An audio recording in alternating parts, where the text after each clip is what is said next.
Good evening and Happy New Year. Today's January the 10th and we're back with another season of West Talk. And I'm very happy to be back in the studio with Gian and all my friends here.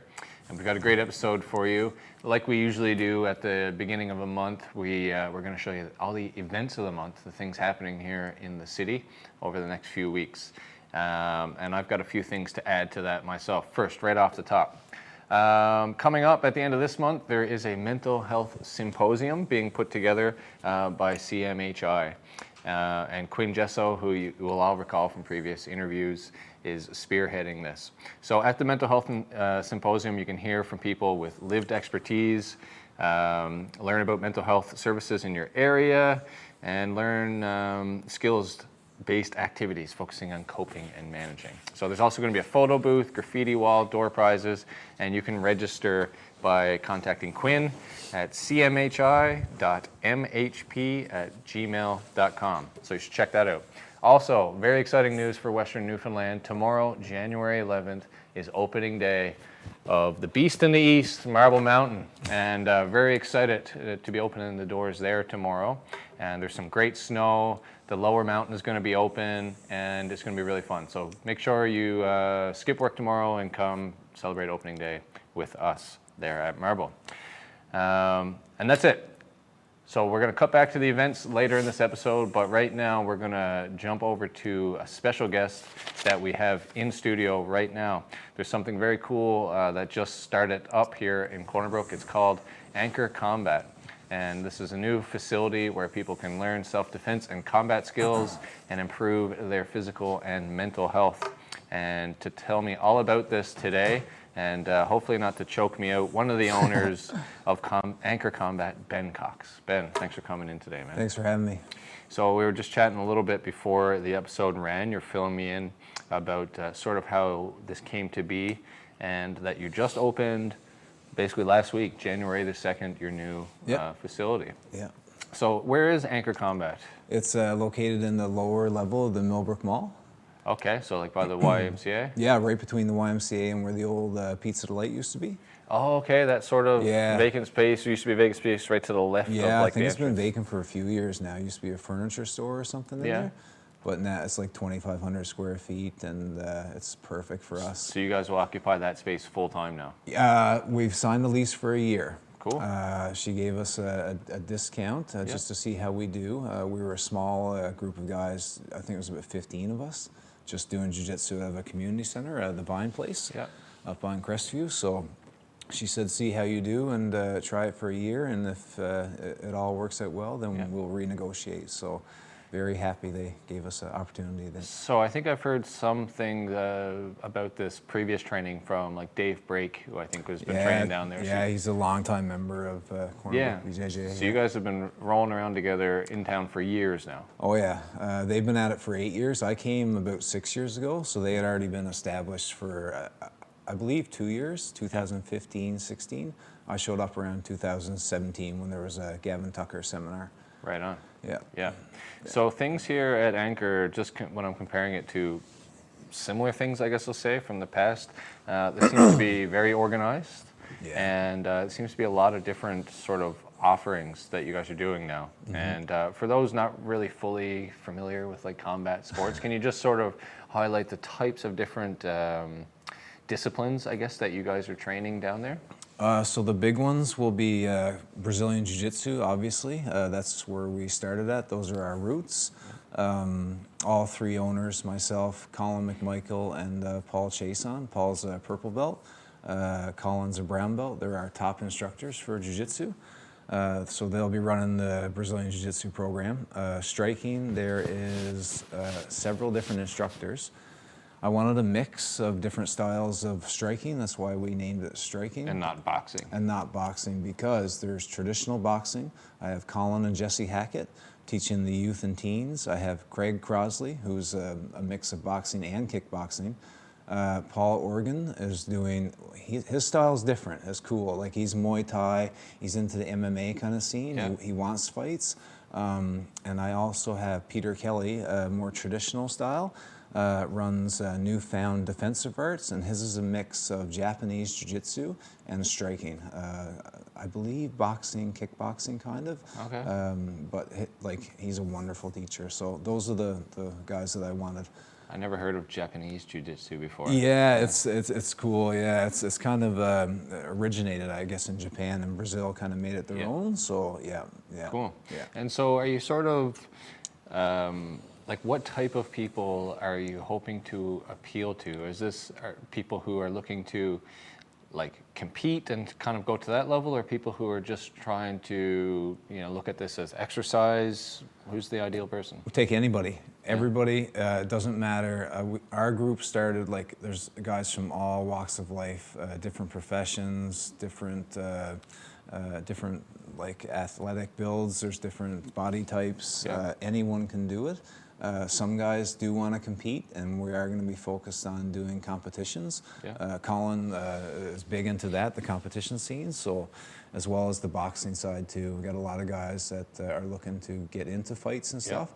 And then there's the other side that just want to stay healthy, try something new, get into something where they can feel better about themselves and learn to defend themselves. So we take anybody. So I guess the other side of that question then is, there's not a wrong type of person here. Is there sort of like a mindset that you can sometimes find of people who might come towards a place like this who, No.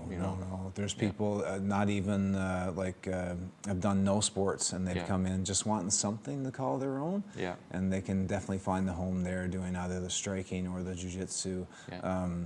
Like I say, we always start beginners off with the fundamentals, so they learn positions and stuff like that before they get into actual live sparring and stuff.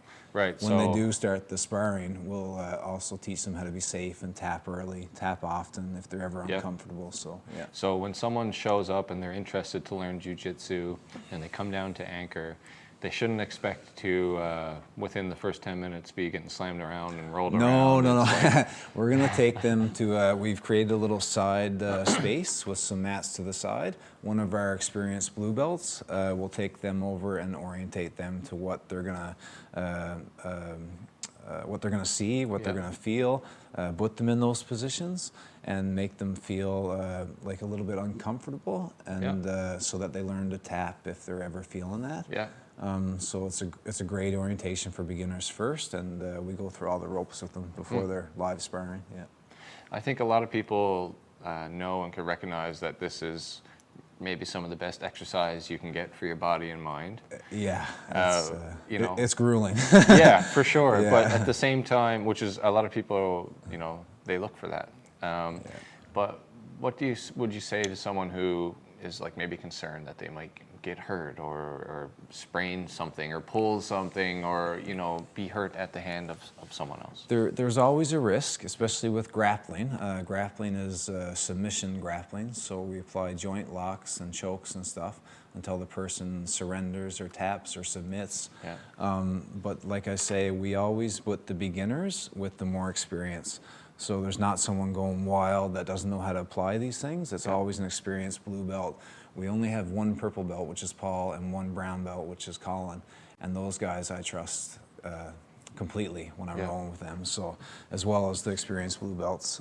So I always say start with those guys first, and then we'll gradually, over the next couple of months, work you into some white belts rolling once you get some time on the mats. Yeah. I find this very interesting, and for some reason, to me, when I envisioned like the thought of walking into a gym where they're training jiu-jitsu or something, I feel like, falsely, as I'm learning now, I felt like it would be like walking into sort of like a lion's den, and there'd be lots of people who would love the opportunity to like practice on you. Yeah, or, like you're the grappling dummy. Assert some force. To become the grappling dummy. So, fresh meat.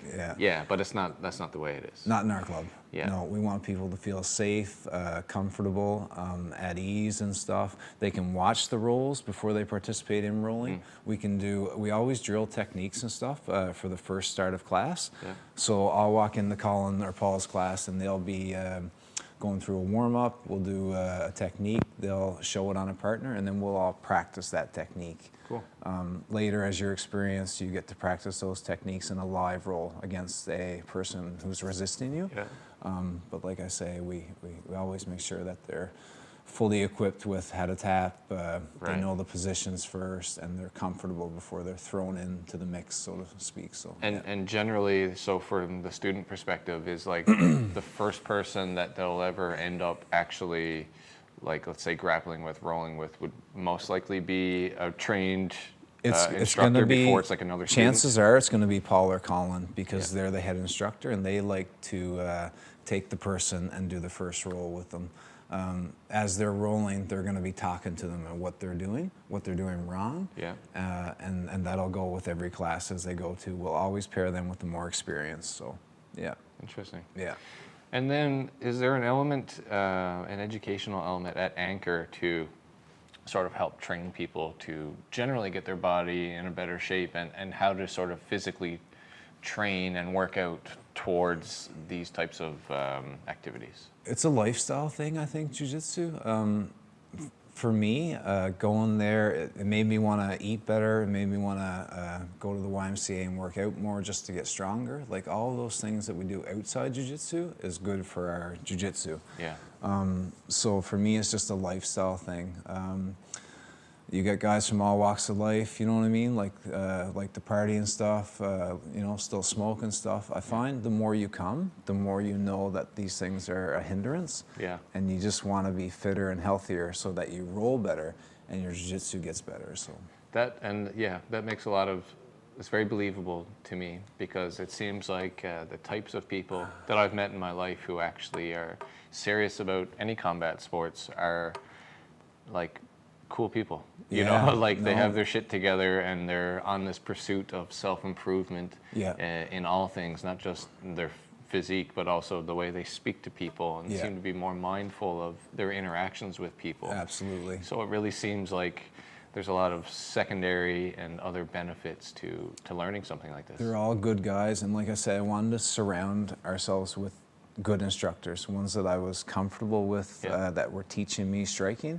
So they're all handpicked by us because they have this way about them. They're also experienced, but they just have a way with people and kids, and just a welcoming, demeanor and stuff. So I wanted it to be community is what it is. And very cool. Yeah, we're so lucky to have them all on board. Like, those are the ones I wanted, and they said yes. So super happy. Just a big happy family of people hitting each other. Yeah, from different walks, but now they have their own place to train. Like, there never was this. There was always just the community center, and we were grateful for Vine Place. Like, they've had us rent-free there for I don't know, years, and it's been our place to train. So, like, Mike Kearney and those guys, like, very grateful. Yeah. We just wanted to do something. We wanted kids programs, and so the time and the space we couldn't commit to up there. Yeah. So this allows us to do it like 7 days a week, and it's awesome. Youth and teens and women classes for striking is being offered too. So cool. Sky's the limit. Ben, I love it. I'm definitely interested to come down and pop my head in and take a look around and learn a thing or two. It looks like we're right at the end of this interview now, so if you could, off the end, how do you want people to find you or connect with you? They can connect to me on Facebook. On my account's public, so it's just Ben Cox. And Anchor Combat is on Facebook? Anchor Combat Academy, www.Anchor Combat Academy. It's long, I know. We should have went with ACA, but anchorcombatacademy.com. We have a Facebook page. We have Instagram. Cool. Colin's in charge of the Instagram. I'm not good at that stuff, but you can find us, or drop down to the Millbrook Lower Level Mall and register there. We're open at 4 most days. On the weekend, we're open at 12. Awesome.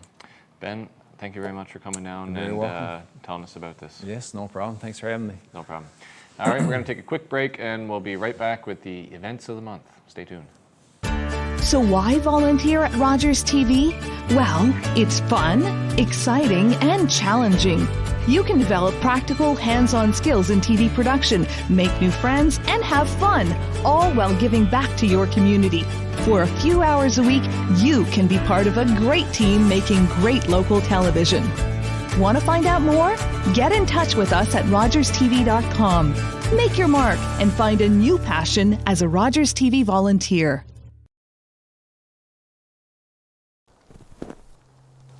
My biggest therapy is Mother Nature. When I walk through the woods, I'm seeing a little bit more than just a tree and just a plant. I see what I can do with it. I make medicines and salves from plants and trees. In 2014, I suffered with a heart attack. Since I had my heart attack, obviously there were some Western medications involved. And on top of the Western medication, I have found myself nature-wise, and medicines provided by Mother Nature has helped me a lot. With nature, I have burned sage and sweetgrass. I find that that cleanses the air and helps you cleanse your body. It also helps me talk to my ancestors. That has helped me through this whole process. I feel responsible as a Mi'kmaq person to help Mother Nature. We look at everything, whether it is a rock or a tree, as life. When I collect my medicines, I'm offering tobacco to thank the plant for the medicine. So the plant will, give me medicine again the following year. It's a part of the big whole. Right now we're standing in the middle of a boreal forest. I can look around, I can see birch trees. Birch tree, for example, there's so many things you can do with that. That is the tree of life. Aboriginal people have used the bark for making canoes, for making shelter, for fire starting. There's a fungus that grows on birch, it's called chaga. I use that for my tea. It's a very, very good all-around tonic. Balsam fir trees, the blisters on those trees actually were used to heal cuts and scrapes. You cut yourself in the woods, the first thing we'll do is put some balsam fir sap on it. Society now is so fast. I think the world really needs to slow down and just enjoy nature and the smells and the sights and sounds. Well, this is where it all started in the beginning, was from our plants, and our animals and that kind of thing. Why not go back to the beginning and get back to our roots again? It's very important for the Mi'kmaq people to embrace native tradition. For many, many years, we were told not to be Aboriginal, and I think now society has embraced, Aboriginal peoples, and we should embrace our history in the sense of, traditional medicines and traditional foods. I think it's all a part of the culture that we've lost. So now we have an opportunity to reach out and find ourselves again.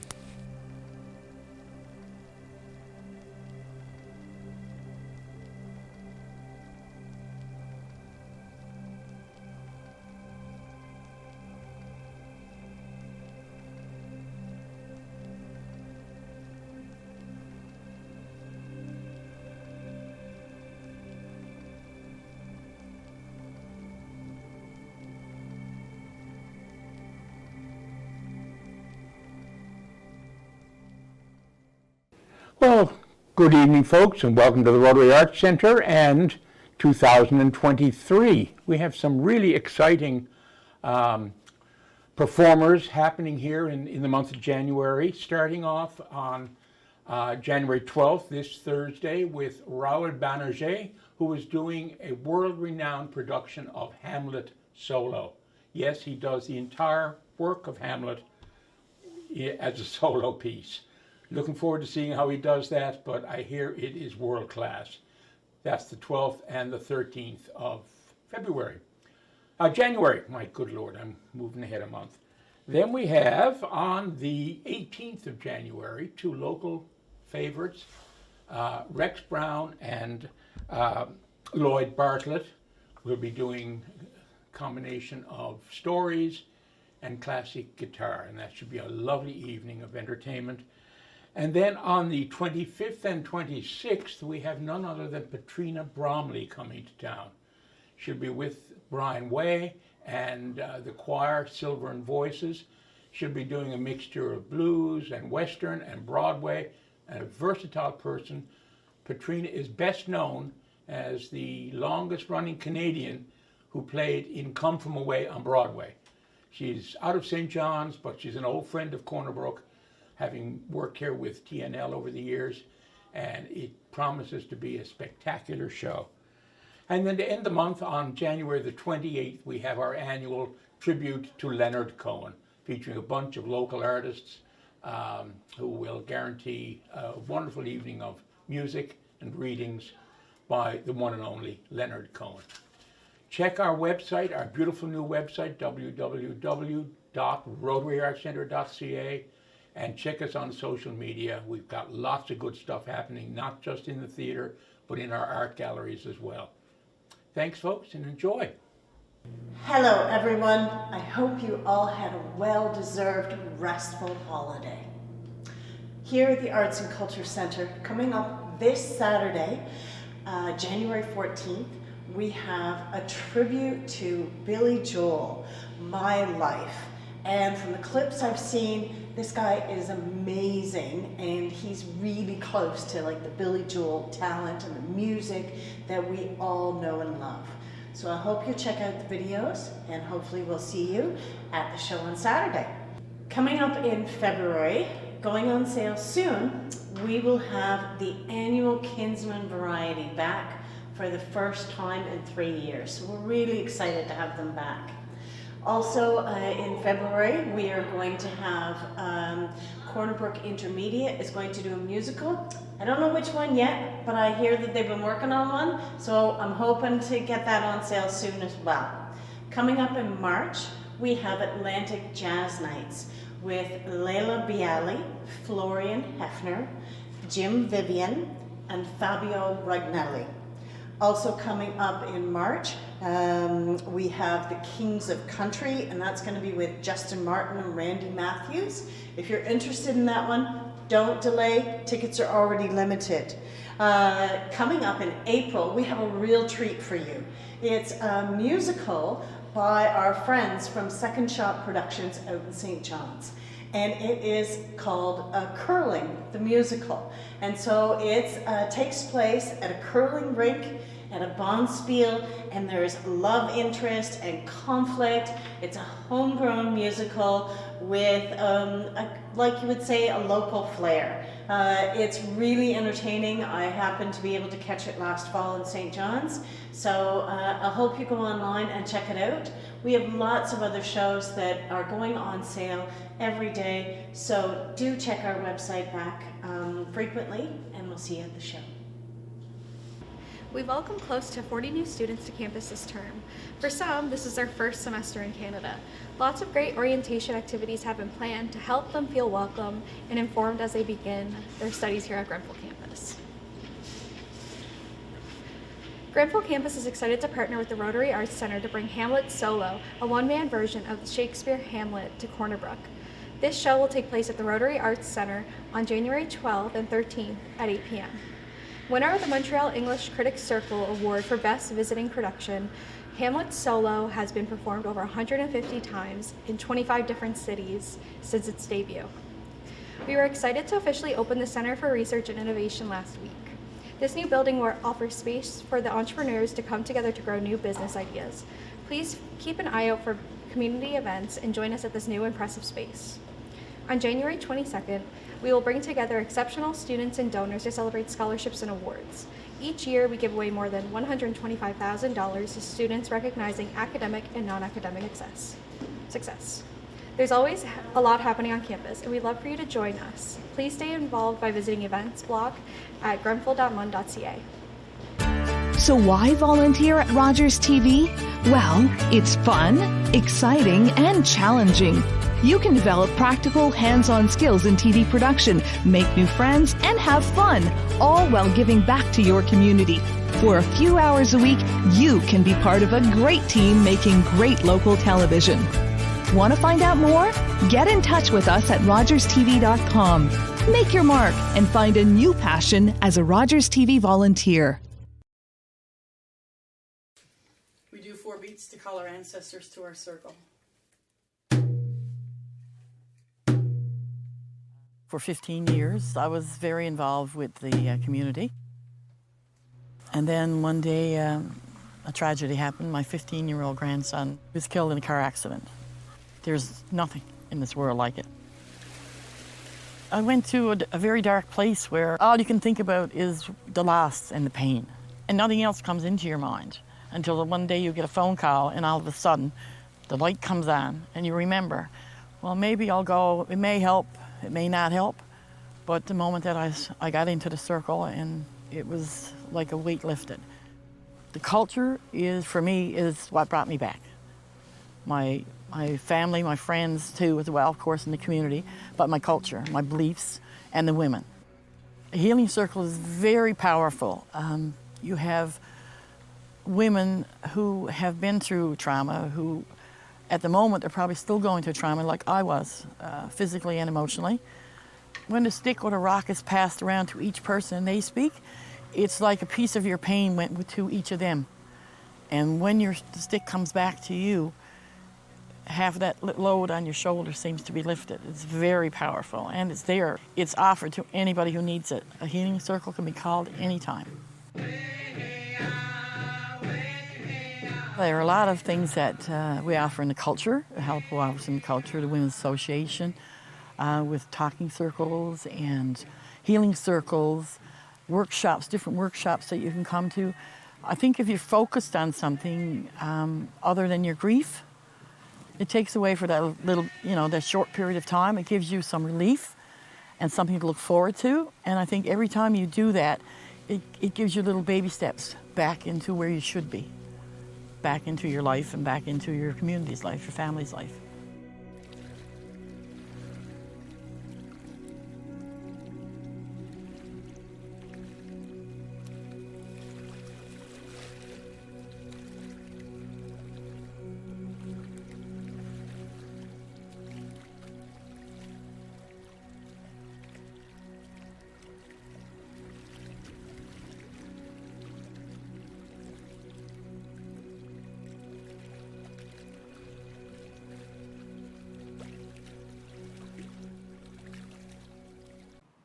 And that's it for this episode. A lot of exciting stuff happening around the area this month, so make sure you get out and get involved. I want to thank Ben Cox from Anchor Combat Academy for coming in today, and I encourage you all to go check them out online at anchorcombatacademy.com. It's never too late to learn something new. Until next week, I'm Dustin Parsons. Thanks for joining me on another episode of West Talk. Have a good night.